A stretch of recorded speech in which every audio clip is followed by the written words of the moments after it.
We have another. No, actually, not another. Sort of, kind of. Because, like I said, this isn't the usual installment of the podcast. This is going to be the first B side. So, on the B side, we're just going to talk about something like, a certain topic in particular, and just kind of go in on it. And, I told you about this at work earlier. We was chatting it up, talking about, what I was going to talk about on here, which is this article. All right. And, of course, it says Cyberpunk 2077's attitudes towards women are more 1997 than 2077.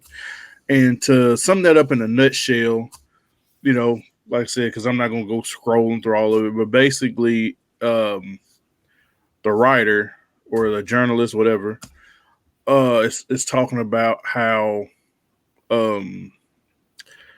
there's a lot of content in Cyberpunk 2077 that's, of course, we know it's very diverse, and they try to, be very inclusive to like people of different communities. I'm not just talking about like of sexuality, but of different cultures and things too. And when I first started reading this article, like I ain't gonna lie to you, I was getting a little, I was like, man, here we go again. It's gonna be some of this old. I thought it was gonna be on some feminist stuff, but as I sit there and started reading it, and to be honest, the writer of this article is basically 100% right in a way. Like I said, I didn't give you all details in a way because, like I said, the breakdown nutshell, she talks about how there's different characters in the game, like as you see right there, Pan Palmer, Judy Alvarez, and and I mean, like I said, real good characters. The game is written like very well. The dialogue, everything is like A1. But I mean, yeah, there are some issues in the game because it talks about how spoilers for anybody who hasn't played the game. There's a storyline about this one character. I think her name was Evelyn. I've played yeah. I played I know exactly what story you're talking about. Right, and that's one of them. We'll go ahead and let me talk about the first one. Of course, the first part, if you play through the game, at the very beginning, there's a part where you're going through it, you and your dude Jackie, and basically you were contacted for like a search and rescue thing where you go in there and you basically go through it, yada yada yada, and you find that these, I think they're called scavs or some people, and they were like harvesting people for some reason. I can't remember. I don't remember all the dialogue. And you find a woman and a guy both in like a tub of ice. It's right at the beginning of the game. Yeah, it's right at the beginning. It's like the first like official mission you do. Right. And which I didn't notice. I didn't notice one part because I'm playing it with the nudity off because come on, man, I got kids around and I'm not going to go. Which I understand. I perfectly understand. Right. And the thing is, I saw when they did the reveal for the game, they showed like the first mission, right? And they showed it like full nudity, but I never did notice that the woman is like full nude, but the guy that's also in the tub with her, because they're basically like human trash, they're just thrown in there for to get their, I guess, their parts harvested. And the woman is fully nude. The guy has underwear on. I didn't notice that. That slipped by me. I was like, wow. And I thought about that. I was like, wow, that's a kind of a good point. And like I said, we're gonna go past that. We're gonna go to another one, which was, I was getting back to about Evelyn, and of course she's I forgot what it is. A brain. Yeah. Well, she's like a brain dancer or something. She's what they call a doll, but I can't remember. She was like I think she is like one of those, which is basically like a hooker.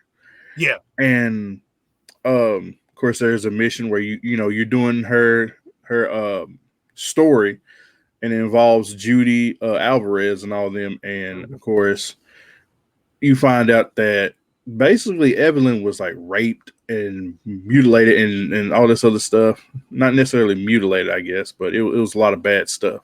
Yeah. And and of course it was done by her boss, and then like she was basically treated like awful, dude. It was terrible. Yeah, they treated Evelyn more like a, just like you say, a piece of trash.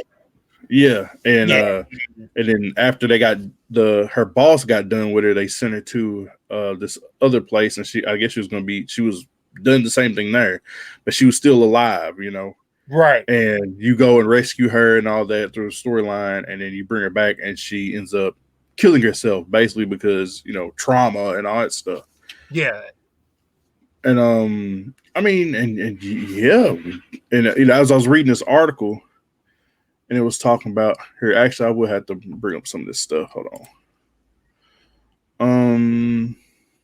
But yeah, it says I'm just gonna skim through it a little bit, not gonna sit there and just read all of it. Yeah, the problem is these examples are icing on a cake that's already been burnt, and not just burnt, but full of mud and rocks. Plus, okay, yeah, there's a lot of But yes, it says in any game with the character creator, historical statistics show that in general more players will choose male because more men play these major games. Yeah, of course.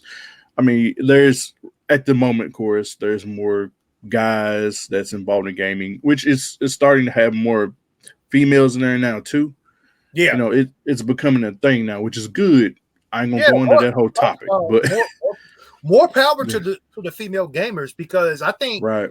And our generation, there weren't a lot of like female gamers, but like female gamers is like a real big thing now.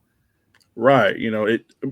There are guys out there who are toxic and all that stuff who don't want to include females. And I think that kind of pushes most away. But now it's becoming a inclusive thing, which is good. Yeah, that's very good for the gaming industry, because gaming is. I've always thought gaming to be for everybody, whether you be black, white, male, female, whatever. And it's genderless. It's cultureless. I've always thought of gaming just like collecting as something that's genderless, and to see female streamers and female gamers and see female win gaming tournaments is dope, man. So more power to the female gamer.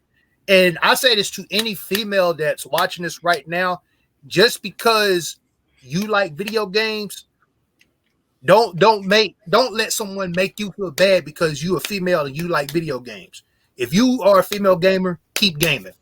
Right. The more people who just like, they don't understand not they as in the women, but they as in people in general, that when we have more people involved in this, then it grows. It becomes, bigger. It becomes more, not just popular, but then it becomes a thing to where we can all benefit from it. Because, I mean, you'll start having investors invest more in businesses and stuff like that, and gaming, and making it better.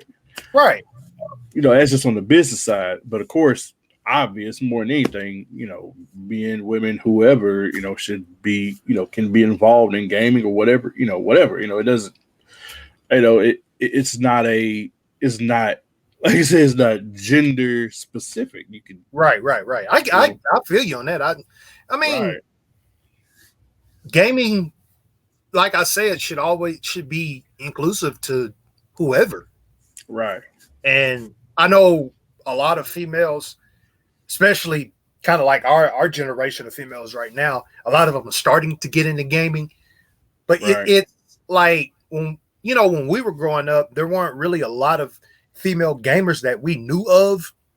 Right. Yeah. I didn't know of them, but maybe, like I said, just the people I knew, maybe 2 or 3. It was the same with me. And, to see, the female gaming demographic grow to where it is now, I think is great. Right. I'm glad all that stuff is starting to change. There's still a lot of like you say, there's things still need to be done, but there's still a lot of toxicity within like the gaming community, right. as far as like from a male perspective. But to see females gaming, I think is a great thing. Right. Now I'm gonna go ahead and show this thing real quick. Get off of it, just in case we get for the future Damo, so he doesn't get demonetized. Right. So but yeah, as you saw in that little bit of a picture, you go back and pause if you're watching the video, or if you're streaming. I hope you saw it. I mean, if you're watching the stream, I hope you saw it. But yeah, basically, I didn't notice this either. That in the game there were parts where, cause I've seen that scene before, where of course you see a woman's chest exposed and like of course mutilated down the middle, some horror movie type stuff. Right. And they said it's the writer had said they've only seen like women like that. They've never seen any guys like that. And I was like, wow, that does kind of make you think. It's like, wow, yeah, it does make you think, because like the writer said, you only see it in horror movies for females. It's rare that you see a mutilated body in a horror movie of a male. It's very, very rare. Right. Yeah. I mean, you do. There are a lot of, I guess you say, tropes about women being used in. I mean, it's not just horror movies. It's a lot. It's lots of things. Like, that's why this kind of concept brought to mind. Gail Simone. Shout out to Gail Simone. She is a talented writer of comics. She's done things from like Red Sonja. And I can't think of all her other works. I think she did Birds of Prey. Yeah, she did Birds of Prey. Okay. DC, and but yeah, she did a campaign a while back based on this one event where, do you remember the Kyle Rayner Green Lantern? Yeah. Well, there was an incident in that comic where Kyle Rayner had become Green Lantern, like in the early days, where his girlfriend was killed by Major Force, the villain Major Force. Yeah, I remember reading that. Right, and stuffed into his refrigerator, and she kind of got on the podium per se, or her soapbox, and made and made it well known about women being used. Kind of it kind of happened the same thing with Deadpool, where they're like, the women were being used as, I'm gonna say, their deaths or their being harmed and abused in ways to be used as ammunition, I guess you say, to kind of, or something, a spark to push the male characters to do things. And yeah, it's a point that when you think about it, that happens a lot. I never did think about that before, but yeah, that happens a lot in things. I can't really think about all the incidents, but I do remember. Oh yeah, I mean that's just how it is. But right. I mean, sadly, but it does happen. It is a thing. But yeah, they do kind of go into talking about like the alt rights and all that. But like I said, if anybody wants to read that article, here's the address up here. But like I said, in a nutshell, it basically talks about the game using women and stuff like that.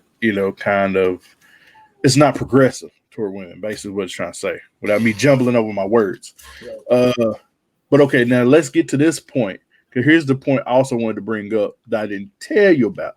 This is the flip side of the coin. Like, I don't know if this is intentional, but I know I did some like reading into Cyberpunk and everything. And Cyberpunk itself was created by Mike Pondsmith. And Mike Pondsmith, in his history, I think they said his dad was like in the military, but is also like had a psychology degree. Okay. And I think Mike Pondsmith later on went to have a psychological degree.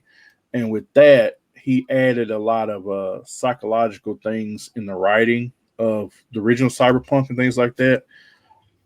And if you want to think of it on a psychological level, like when it comes down to society, the thing about Cyberpunk if you really think about it, here's the reason I play devil's advocate and kind of defend it is because it's called the dark. It's literally called in the original title. It's a dark future. It's a dystopia.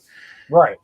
It's not supposed to be progressive. It's supposed to be where kind of like today, where you have big corporations that do still own certain things. Like was it like Big Pharma, how they own and all these companies own pharmaceuticals, Yeah, and how they are not really thinking about the people, but are trying to manipulate the business for themselves. Right.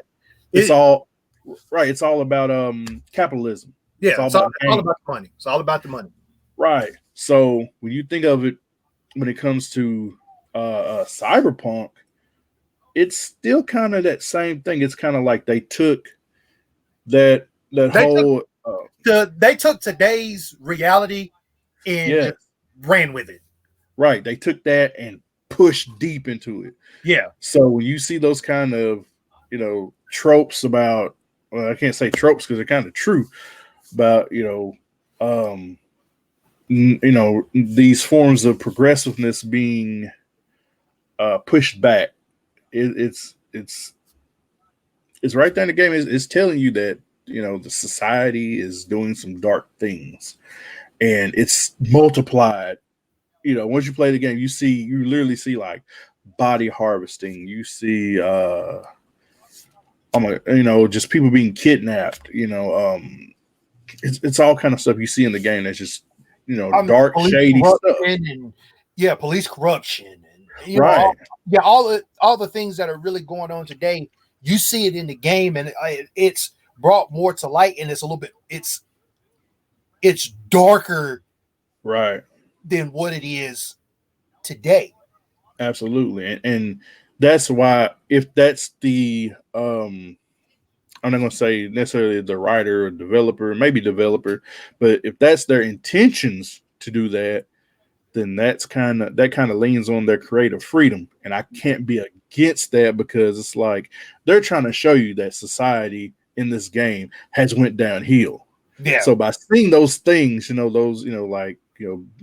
being used in this way, is letting you know that this is representations of the evils that can happen if you let society keep bending into that.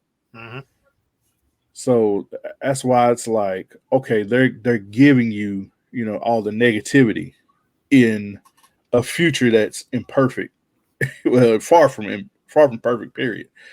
But and just from like the gist I get from where it takes place, Night City, I'm getting kind of this like, because obviously the story takes place in the West Coast, so I'm getting L.A. in the year 2077. Yeah, it's supposed to be in California. Yeah, technically. It's basically L.A. in the year 2077, and to see what's going on now being pushed there, it makes you wonder.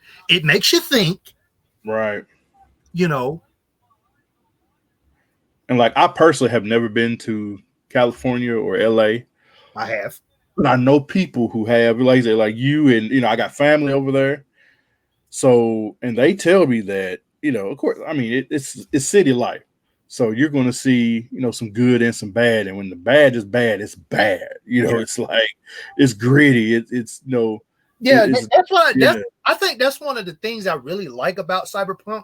I mean, I haven't played the game, but I've watched a complete walkthrough through the eyes of a V, which is like one of the, which is the story a lot of people are playing as, and to see what he's seen, it makes you think about what the world could be like in 50 years. And and in as you play the game, you notice in dialogue, there are those options and things where you have to think. That's why I come back to the whole psychological point of it. That's why I think that some of this stuff is intended, because you either have to play it to be in good, in a city that's completely against you, Right. or you can kind of become part of it and become, and kind of adopt it, Yeah, you can. Yeah, like you say, you can have you can be good in a city that hates you, or you can be drawn into the what society wants you to be at that time, because Right. not only do you have police corruption and just that and the other, but Right. drugs are running super rampant than what they are now. Right. Arms smuggling is like a ways to make money. Right. It's so much you can think of. Right. Basically, yeah, they double down on all of the vices of Of like a city life society, and they just pushed it up to where it is now. And I think I think it's like the end, kind of toward the middle of the game. If you're playing as V, you can talk. They talk about this random war that happened. So you automatically think to yourself, right, World War III, maybe. Right. That's the whole thing, is like the history about the what's it called, the Corpo Wars, which was, I get, because corporations basically own everything. I think corporations own the cops. They own I'm about to say ambulance services, more than that, the medical services. Yeah, they own everything. Yeah, Big Corpo just basically owns everything in the game. Yeah, and it's like nothing can happen without these big corporations knowing. Right, and that's the whole point of it. It's not about doing good necessarily anymore. It's about capitalism. Like I said, it's about the business. The trauma team that's in the game, which is, of course, the search and rescue service. They say that in the lore of the game, they won't come get you unless you got these like high level services of insurance that cost a lot. Right. You ain't got it. They're not coming. They're coming to get you. Right. It's just like happening now. Right. You dying. That's it. That's it. You dead. Right. But it's just like, let's say, with me living, where I live, the ambulance can't come out here. If I ain't got that service, I'm dead. Right. That's it. Yeah, man. It's just, that's the whole point of the game, is to be, it's dark. Yeah. So I think that's where the writer of this article kind of doesn't understand that. But I could be wrong. I mean, we both could be wrong, but right. The way I look at Cyberpunk is like, I look at it now, 50 years from now. I look at society now, and I look at what society can be 50 years from now. Right. So if there's toxic elements today, of course there's going to be toxic elements in 50 years from now. It's going to be. I think the toxic elements now are like, I probably say 500 times worse 50 years from now. Right. If there isn't change. Yeah. But that's the whole point of this game, is showing us a perspective of society down to crapper. It's down to crapper. It's living for yourself. Right. Only person you can trust is yourself. Yeah. If not these few people. And that's basically what Cyberpunk basically does. Right. It's like you can find yourself, because like you find yourself working for different people in the game, just like you you're doing life as far as like with jobs. But the jobs in Cyberpunk, aren't what they, are now. It's like there's a mission where you're having to when you're playing as V, where you're having to like do comp work, and you get paid under the table. Right. You having to work, you having to work for the mayor of Night City to, find out what's going on in his own house, and you getting paid under the table. I mean, right. Yeah, there's a lot of mercenary work. Yeah, it's basically a merc. It's like, whoever paying the most, I'll do. That's who I'm working for. Yeah, that's basically what the story is about. It's like, hey, the highest bidder gets the work. Yeah, highest bidder. But to get off this article, like I said, we're gonna bleed on into this a little bit and just talk about representation in gaming, because also along with this article, I've been seeing things on Twitter. Where basically they talk about things like, like me and Alice was talking about this the other day, because he just picked up Assassin's Creed Valhalla, right. and I said, spoiler alert, which is not really a spoiler because I hadn't really played it myself, but I've seen a little bit of the beginning of the game, where you can either play as a male version of the character or a female version. And for what he told me, there isn't what he told me, unlike Assassin's Creed Odyssey, which I did play that. You can either play a male or female, but the thing is, they're brother and sister, right? But in Valhalla, it's just kind of like it's either or, and it doesn't really make sense, I guess you could say. Which doesn't bother me. But okay, my question is with what's going on in this new Assassin's Creed, is the story the same for the male and female character, or they're two different stories? Oh, it's the same story. To where it's like that in Odyssey too, but with a twist. It's just kind of like in Odyssey, it's like, okay, if you're the male version, like I said, your brother and sister. Right.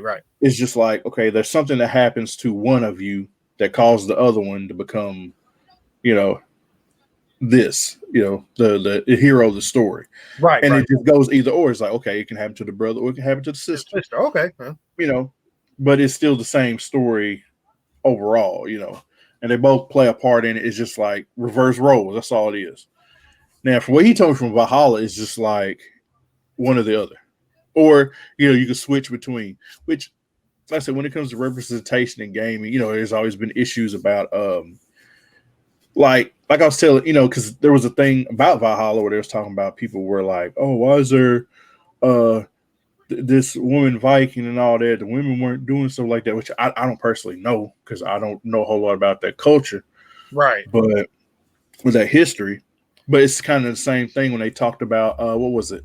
Battlefield 5, where there was a big uproar where people were talking about, women weren't really on the battlefield like they were, like they are presented in Battlefield 5. Because I think that takes place in World War, I can't remember, World War I or II. I think it's two. But the thing is with me and games, it's like, man, games are fictional, right? Right. So let people have that fantasy, even if it's not supposed to be real. It's not, even though there's realistic events and topics and stuff they put in there, it's just a game. Yeah. It's just a game.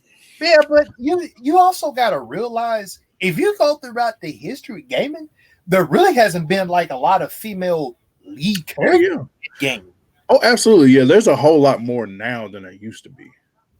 Because to me, up to maybe Warcraft with Tomb Raider, Samus was it. Right. And a lot of people didn't know Samus was right. At least you put in that code. But Warcraft, Nintendo, which I don't think a lot of people know this. It wasn't a code. You had to beat the game in a certain time to get the true ending of Metroid. Right. Well, I mean, you can put in that code Michael Bailey, and it takes the armor off too. Right. But I don't. Yeah, there weren't like a lot of, like, I can kind of go back to PS2 and think of some, and maybe PS1. But yeah, like Super Nintendo, yeah, there weren't a whole lot. I mean, okay. Mortal Kombat is the perfect example. The first Mortal Kombat had Sonya. Oh, I want to talk about that too. I'm glad you brought that up. Yeah, the first Mortal Kombat had Sonya. The second Mortal Kombat had Katana and Melina. The third one pulled out Sindel and God, what was her name? Shiva. Shiva, yeah. But then as the female Kombat, Goro. yeah, and as the Mortal Kombat series progressed, they started adding more females, which I thought was right, cool. But it's like, all right, well, I see where you're going. It's the same thing with Street Fighter. Chun-Li has been like the female staple of Street Fighter, and then it was like, oh, we're gonna throw in Cammy. Yeah, they started slowly adding more female characters, but when it's kind of different. When I think of like the Japanese made games, it's because culturally, like I said, I could be wrong. I'm a down his heel, but I've like just from things I've seen, they didn't really focus a lot on like in that in the Eastern culture, kind of like of having a lot of women. Right, females represented in games until like later on. Of course, now there's a whole lot of female characters in like Street Fighter and stuff like that. Like, yeah, you're right. It started out with like Chun-Li, then Cammy, and then they eventually got like Mikado and Rose. Yeah, they started. I can't think of all the rest. There's a bunch of them now. Yeah, they started adding in all of these other female characters. But when we were growing up, if you look at gaming, from let's say 92, 93, and you look at games like Street Fighter, Mortal Kombat, you had it at the most with Street Fighter, you only had like one female character, and then with Mortal Kombat, you had throughout the first 3 Mortal Kombat games, you had 5 female characters. Right. And honestly, that wasn't really enough to because by then, like came out, that's when you seen like Jade and they started bringing in these other characters. It's like, all right.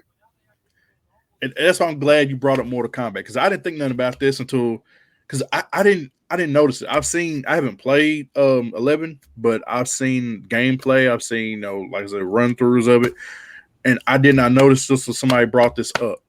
Did not notice this. Period. They were talking about how a lot of the females in the games now are like more covered up. Yeah. And I was like, wow, I never did think about that. And of course you got the dude who was up there talking about, oh man, they need to look like they used to and all that. To me, I don't care. They can look like either way. As long as it's still the character, they still got, Yeah, because like if you go back and I would say MK9, when they did the like rebrand. Right. Katana and Melina there was a little bit of cleavage there, but it wasn't like overly done. Yeah, I'd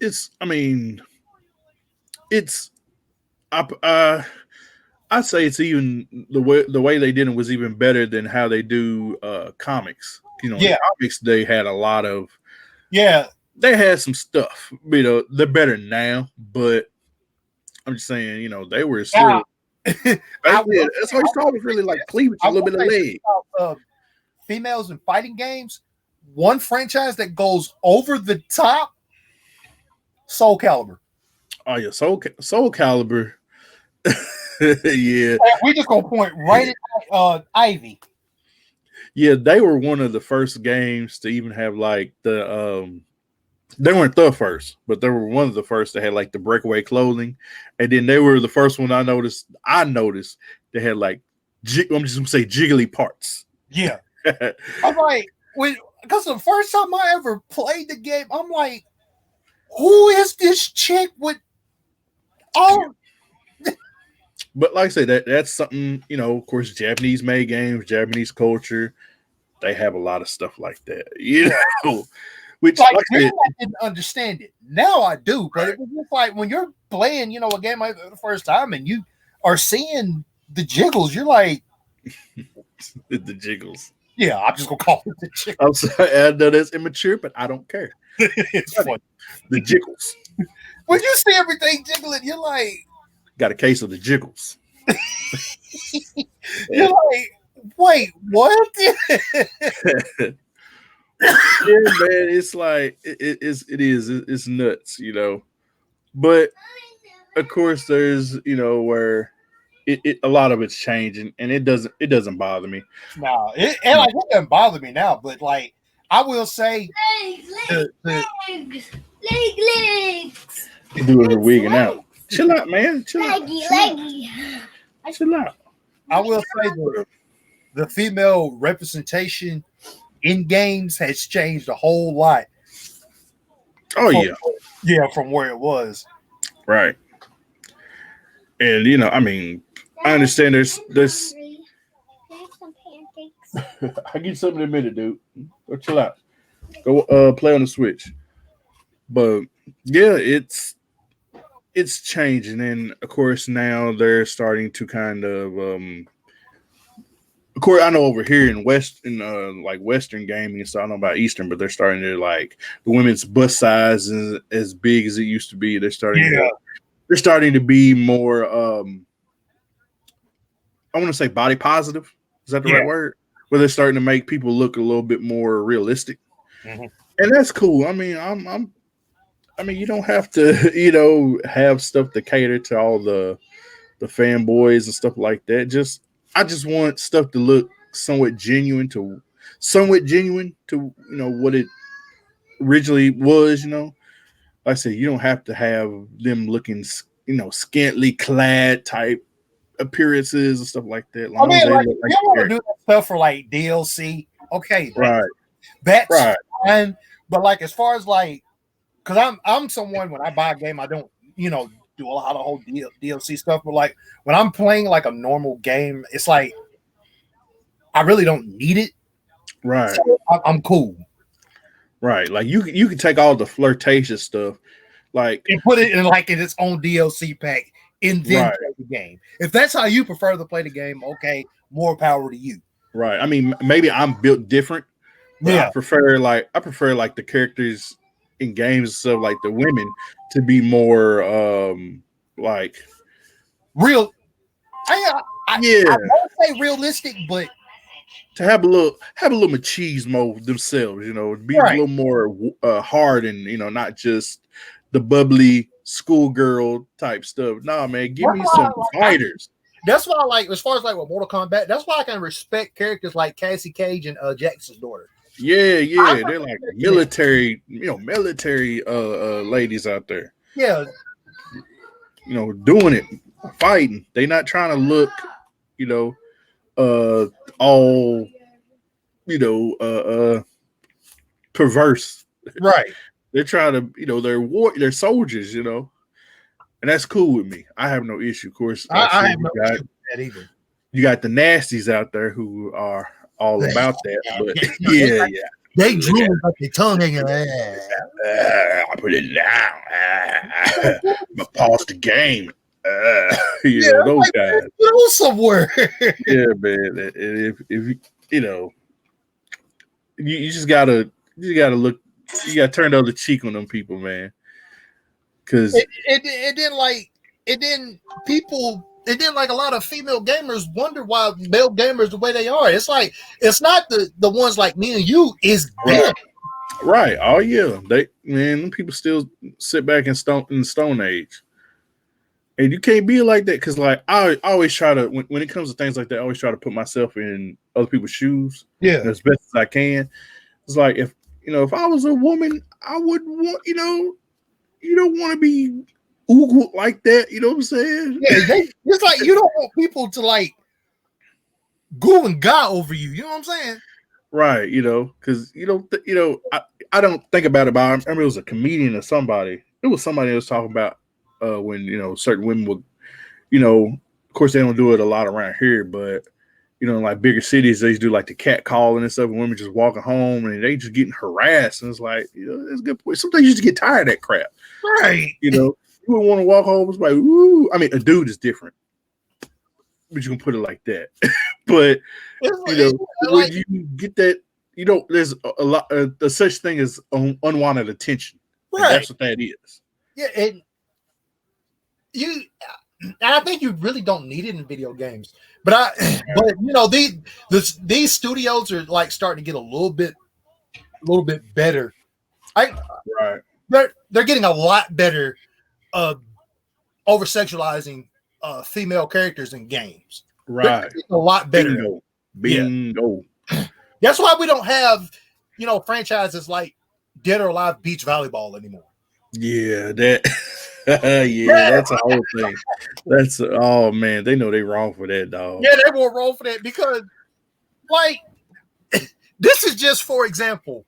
Let's say you 13, 14 years old and you're playing this game and you hear them moaning and this, that, and the other, and your parents walk in. It's like, how do you explain this? Fun game though. It's a fun game, but it's like, how do you explain this to your parents? You know what I'm saying? Yeah, you don't want to nah. Just the gay concept itself. It's like you see skinny clad women on the cover. It's like your mother walking in, she's like, "What are you playing?" It's like, you don't know what to say. Right. And I understand there's a whole kind of thing for that, but I mean, not everybody looks at it like that. But you want to. The thing is, you do want, like, especially when you're a company like that, you want to please more people than so people buy your products. Right. Then I know my camera just didn't. Yeah, it did. I know how to fix that joke. I remember last time. I got you this time. Hold up. But I don't know why it does that. Oh no, yeah, I know that when we did the podcast episode with me, you and Kyle, your camera just did that. I was like, does he know his camera's messing up? Bro, my camera just be not liking me. It just don't like me, dude. We got beef. It's gonna be the same thing like how Berlizzi used to treat his chair. He not like me. Anybody that didn't get that reference, something wrong with you. Man. Oh yeah, my man used to beat on the chair like, look, I'm just gonna take it out on you. But yeah, man, like I said, we gonna keep it going. But there's representation. I mean, to get to, like I said, we're gonna bend the curve again. Like black and not just black, but any kind of race. Yeah, is, I think, me personally, of course, with everything happening with Black Lives Matter and the stuff at hand, and what's the word for it? There's a word, more cultural appropriate. Cultural appropriation. Yeah. We're going to start seeing more characters of, I mean, look, let me, we're going to start seeing more of that, which you did see some in some games and things like that, but I think you will start seeing. Look at San Andreas. Oh yeah, San Andreas. Yes. Yeah, San Andreas is probably the perfect example of a African American lead character in a game. Right. Granted, there you go. We can see you now. Granted, the era that the game was presented in, it is what it is. But to play as a lead African American character in that game, I thought was cool. Bro, just the game itself, you were, the majority of the game was black characters. Yeah. Like, you didn't see that a lot. That was something brand new. I mean, I think once that game took off to where it was, you started to see other games try to emulate that. But I thought, for me, Grand Theft San Andreas was the jump off for black lead characters in video games. Oh yeah, absolutely. And like you did see, like, was it a Saints Row where they started to have, some more characters of different cultures and stuff represented in there. You got Johnny Gat. Right. But that's another thing with that. We got to get away from like that kind of, I know you did, you son of a. We, you know, ladies, I'm crying. bro. My mic. I mean, not my mic. My mic's being good. Yeah, your mic's actually being all right. It's your camera, bro. My camera tripping. But yeah, man, we're starting to see more of it, and I hope to see more. I mean, okay, like Assassin's Creed, of course, a lot of them are going to be, different cultures. Of course, we just recently had like the Egyptian character, which is probably the closest thing to black you're going to see. Right. Until they just decided to do Assassin's Creed Wakanda. But, right. I'm doing that too, but you can't see it. But yeah, man. But I know there's only a few games. Like I know Resident Evil 5 had a black lead character. What else? There was this one game on Xbox that had one too. I can't remember the name of it, but it was kind of cheesy anyway. I mean, there's some others, but I'm hoping you start seeing more of that now. Yeah, and I mean, the way things are right now, especially us being African American gamers, it's like we need more positivity. Oh yeah, in game, it's just right. in games in general. Mm-hmm. I mean, I guess I'm just gonna talk about the elephant in the room. It ain't got to be Madden, and it ain't got to be 2K. Yeah. Oh yeah. But yeah, man. Yeah, man. Of course they're always gonna they're gonna have a majority of black characters that grace the cover. Yeah, which is fine, and there's nothing wrong with that. But I mean, just keeping it a buck because, of course, the NFL and the NBA are black dominated sports. Yeah, so but it is what it is.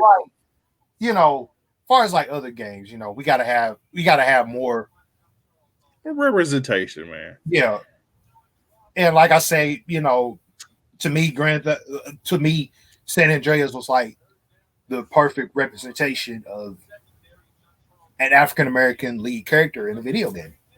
Right. And that's why that game is so iconic. Oh, yeah, absolutely. That game is almost 20 years old. Still holds up. And still holds up to this day. Yep. And and that came on out on this is fifth or this sixth generation of consoles? Ooh, something like that. That came out on the third generation of consoles. Yeah. So if a third generation console game can hold up in the sixth generation, Rockstar, you did something right. Oh yeah. All the Grand Theft Autos have been I even like the old top down ones, but they all been fire. But San Andreas was the one that I think everybody really gravitated to. Vice City was cool, 3 was cool. And even the top ones were cool, but this was the one just a lot of people gravitated to. Yeah, San Andreas just beyond, of course, a lot of the black representation. Gameplay, it was top tier writing.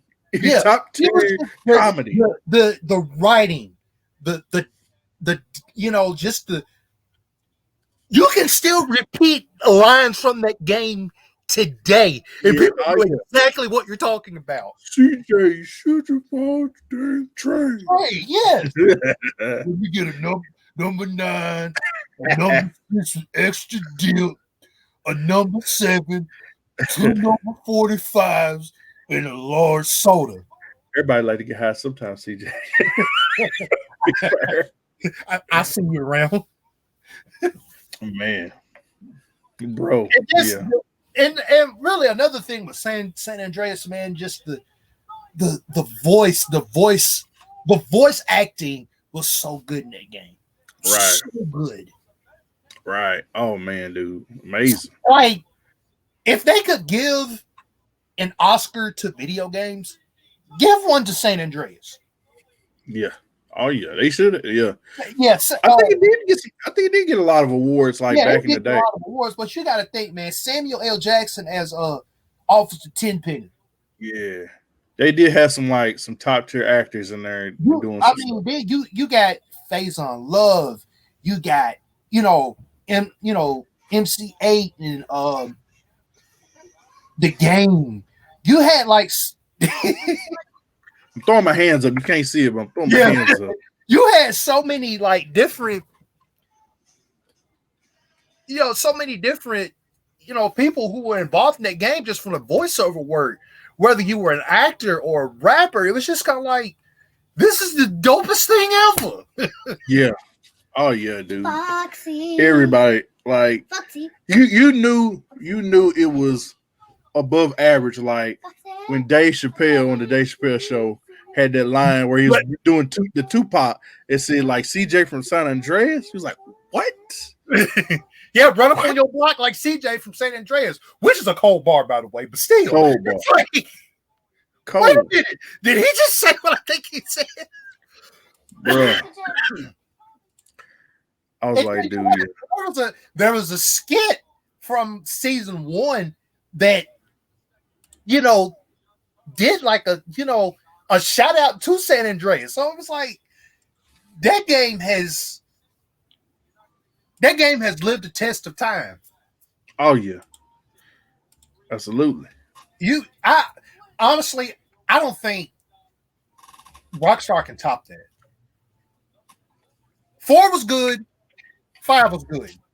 Right. Yeah. But nothing as far as San Andreas still on top. Yeah, San Andreas would be like the top tier like Grand Theft Auto game. Honestly, you know what I wish they would do? This is gonna sound cliche, but I wish they would take the graphics and a lot of the engine parts stuff from the 5 and all that stuff, and just make a remake of San Andreas.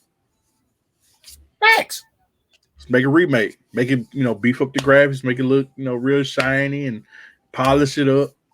Put it out, bro. Money. I play money. Make an online version. Money. Money. Yeah, dude. Man, it's something else, bro. And another thing, like representation, just bending over from not just black people. There's was it Just Cause has a Latina main character. Yeah. I think they got like 4 or 5 of them now. What's that one game? It's another game that's got like a Latino dude in there. I forgot the name of dude. Got like a gun and he like going to hell and he got some demon guns. I can't remember the name of it. Gamers gonna know what I'm talking about. Yeah. Maybe it was like a low tier joint. But what are you watching, son? Anyway. Minecraft. Okay. But yeah, man, they got some like it's and they were talking about, there was some people saying that not a lot of women wearing games and stuff like that. No, if you look at it, there's a lot of if you go and like look at the history of gaming from the 70s on, and really it started in the 90s, well, in the late 80s, early 90s with Metroid, and then the female representation in gaming just grew to where it is now.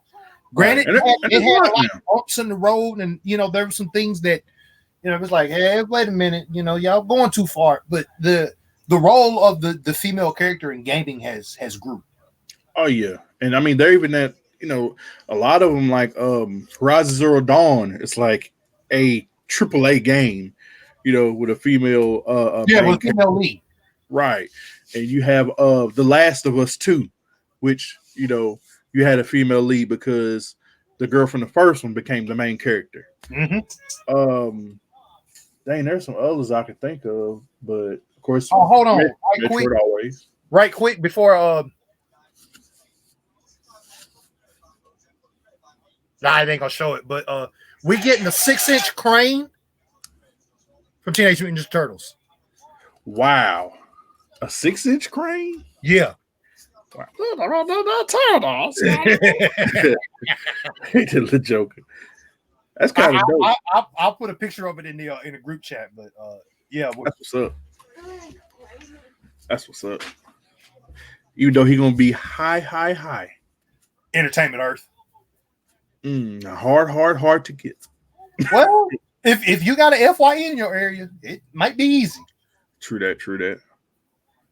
But yeah, man, it's things are changing. That's one thing I do like about the landscape of gaming, and I don't have no problem with it because I'm just gonna play the game, and if I feel the way about it, I'm just not gonna play it. Just how it is. I'm not going. Just how it is with me. So. For lack of better words, I'm not going to get on the internet and just bitch about it. No. Some people just get it. That's like the one negative of gamers that I hate. Dark camera. My bad. That's like the one negative in gaming that I hate. It's like people who buy the game and then bitch about it. Right. I mean, I can understand some things. And like if it's like a glitch or something like that, okay, I perfectly understand. But like if the game is that's you spending your hard-earned money and then things happen. I'm not talking about Cyberpunk, even though we I am. Yeah. I love the game, but just keep it in the book. But I'll talk about the ones where like they get the game and nothing's wrong with it, and they just bitch. It's like it's just not what they thought it was going to be. Yeah, it's like, first of all, why did you pre-order it? Right. Take it back. Take it back to GameStop or Walmart, wherever you get your games from. Right. It's like there is no need to. Right. And a personal PSA to all the people who get games like that and sit on the games and then try to take the game back like 30 days or whatever later. Guess what? GameStop gonna rip you off then. Take it back immediately. Get your full refund. Yeah. Wait. Because you'll end up like me with an Xbox game getting $6. Big facts. Big facts. A $60 game gonna turn to $6 real quick at GameStop. You bet I'm going to eBay, Mercari, whatever selling it. You put it on you give the GameStop, you can get chump change. But like $6. Shoot, I can go to McDonald's and get me a four. But we just get 4 for 4. Big fact. Man, dude, it's nuts. But we're gonna wrap this up. We went longer than I expected, but that's good. That way we'll just make this a podcast. It ain't gonna be no B-side. Yeah, this is just gonna be a full podcast episode. To hell with it. Like, right. But yeah, man. To wrap it up, gaming needs to be more inclusive to a degree. And there's changes that's gonna happen. It's always gonna be evolving because it's a business. Mm-hmm. It's going to evolve to fit the fan base. If more women start getting into gaming, guess what? There's going to be more games with women in it. If there's more people of different cultures and stuff like that are, especially we got these influencers now and people who play the game, who stream them or do YouTube, and there's going to be more of those representations, And I do even think you're going to start seeing more things that are realistic. Like you're going to start seeing like autism. You're going to start seeing just different people with different conditions and things like that. You're going to start seeing mental health and stuff like that. Right. I mean, that's one thing that Cyberpunk has a lot. It talks. That's why, the whole, like I said, about the mission with Evelyn, she kills herself. She's dealing with depression and trauma. Yeah, she's dealing with a lot of mental health issues. So, I mean. Right. So, I mean, you're going to see that stuff. And I understand because myself, I'm one of them people who, when it comes to comics, I do want things to be a certain way, but I'm not a gatekeeper. I'm cool with inclusiveness in, like I said, media and like I said, gaming, entertainment, stuff like that. But I still want things to be as close to the resource material that I love as possible. Right. I think if you're going to do like with gaming, they're not changing things. That's what I like. In comics, they start changing things. Oh no, this guy the Hulk now. This guy's Thor. This guy's Spider-Man. Which some of that's I'm cool with it, but you have to do it at a slow rate. Don't sit there and bash me over the head with it. Right. That's why I was cool with Miles Morales. Miles Morales was an idea they threw out there. It wasn't, hey, I'm going to do this is all at the same time. Because then that feels like it's getting forced. That forced representation, don't hit me with that. No, miss me with that. Yeah, you have to kind of let things take its natural course. Right. Just do it a little bit at a time. Like how they started, but they're, like I said, in comics, they also started having more Asian characters and stuff like that. More, they have a lot more LGBTQ characters. I'm cool with that, but just bring the characters out, make them new. Don't rehash, don't. And like you say, don't beat me over the head with it. Just right. Don't beat me over the head with it. I don't want to get involved in your personal politics and stuff like that. What if that's you, fine. But just give me those characters. And which another thing I was going to talk about, because I do praise the idea. I praise the idea of this because I was going to make a video about the Netflix show not Sweet Home. What's the other one? Alice in the Badlands, which is a Korean. What do you call it? It's a Korean. No, it's not Korean. It's Japanese. Sweet Home was Korean, but in Alice in the Badlands, there's a character. Spoiler alert! For those who have not watched Alice in the Badlands, I might spoil this for you, but I don't know if you'll be interested in watching it anyway. But there's a character that you find out in there that's actually it's a woman, but you find out she's a transgender woman. And I was fine the way they did it. Like I said, I'm a realist. When it comes to something like creating something and you make it, I'm fine with you putting it in there, but don't beat me over the head with it. Don't make it a thing. Right.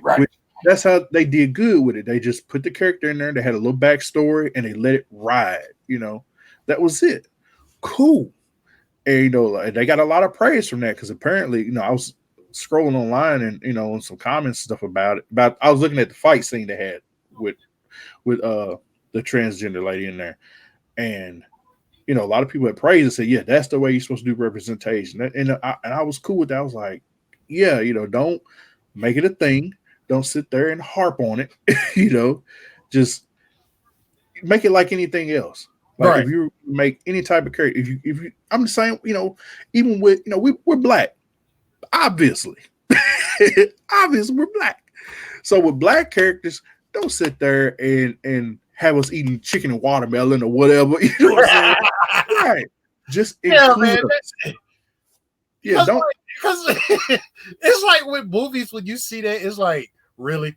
Right. Really? Don't sit there having us doing all the black stuff. Yeah, You know what I'm saying? We don't have to do that. Public service announcement. If you're watching this and you make fun of my balloon back here in the background, look, my birthday was not too long ago. My lady friend got that for me because she couldn't find a happy birthday balloon, and it is what it is. So don't make fun of my balloon. I just thought you was on some what's the dude name? The Weekend vibes. No, never that. I mean, but I wouldn't hate. But yeah, man. Like I said, it's I know we just wrapped it up, but you have to wrap it up. Representation, okay, cool. Stick, if you're gonna keep something, stick to the source material. If you're gonna make something fresh, make it fresh. Don't harp on it. Right. So go ahead, hit them with your socials, big cuz. Well, little cuz actually. Obviously, you can see the name at the bottom, Dee the Toy Hunter. Look me up on YouTube. Look me up on Instagram. Look me up on Twitter at Dee the Toy Hunter. And I'm just a toy collector in this crazy world that we live in. But more importantly, I'm having fun. I'm enjoying myself. And I guarantee you, if you come to the channel and watch videos, you get to see how much fun I have. Damo has joined me on some hunts, and it's just all about having fun. Yeah, man. That's why y'all go subscribe. Go over to this channel and subscribe. Yes, because I like videos. And if you want a t-shirt, Damo gonna leave the link to the Teesprings site in the description of this video that we're doing right now. He's actually the man behind all the designs, all the logos that I use, all the logos that our whole crew uses. And we and like I say, me and Damo, we are working on we're working on wave 2 of the shirts. Who reduce? We're working on wave 2 of the new shirt designs coming in 2021. So, and we just lost the camera again, but that's gonna be on the shirt. Where the camera go? Yeah, just that logo right there. Just that right there. It just it just on the bottom. It say we lost the camera again. You can have like the camera logo with a slash through it. But again, just huge shout out to Damo for. There you go. Huge shout out to Damo for let me be a part of Damo and the Boyz podcast. I am gonna be a regular on this podcast, so y'all get to see my face. Absolutely. This podcast, I'm gonna just harp on the podcast for a little bit. Go with it. We talk gaming, as we obviously did a whole episode on gaming. We've also did a whole episode on social justice issues, and we just talk about everything that's that's going on in the world. But more importantly, it's all about having fun. It's all about laughter. Like I say, Damo's the host. I'm definitely gonna be one of the regulars, and you'll see more of our crew that we hang out with and grew up with, on this podcast. So we can get them. Yeah, if we can get them. When we can get them. Yeah. So just strap up. That sounded dirty. So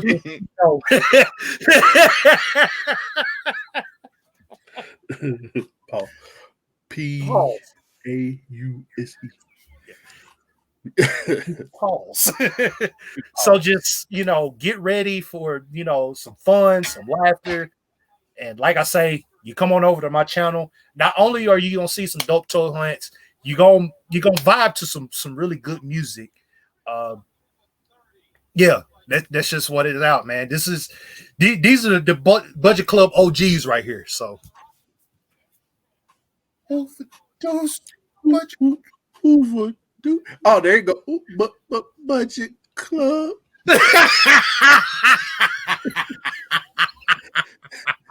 Man, you just a sherm here. Get his face and put it on the shirt.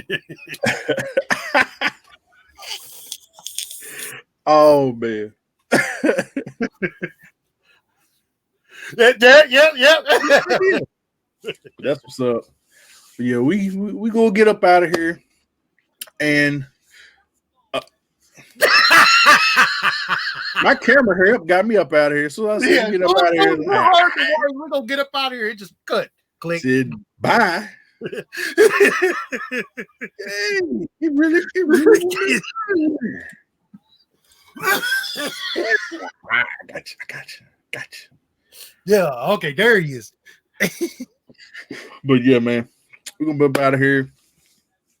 Like I said, we got links in the description to the merch, and we'll be more merch soon. And we'll see y'all later. And thank you for coming.